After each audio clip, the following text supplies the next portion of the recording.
क्या हुआ? हुआ ये कि बुशरा बीबी साहिबा की इमरान खान की आंख का मसला तो था, उसके ऊपर तो हम बात कर रहे थे।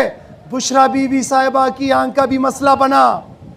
10 दिन से चिल्ला रही थी, बिलबिला रही थी कि मेरी आंख का मसला है, मुझे डॉक्टर के पास ले जाओ। लेकिन यहां पे दरिंदा सख्त लोग जो इक्तिदार के ऊपर पिछले 74-75 साल से बैठे हैं, शायद 79 साल से बैठे हैं, उनको कोई रहम नहीं आता। जब सीवियर हो जाता है उसके बाद हॉस्पिटल ले जाया जाता है, लेकिन उनकी फैमिली को नहीं बताया जाता।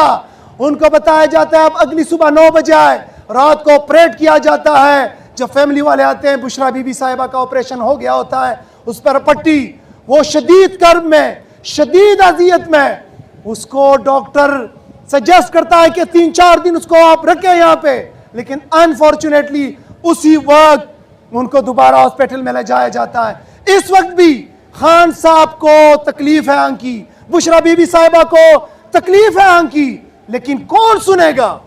वो बेज़र्फ लोग जो कभी पांव पड़ते हैं जब उनका काम आए, और जब वो निकल जाए फिर जो है गिरबान पकड़ते हैं।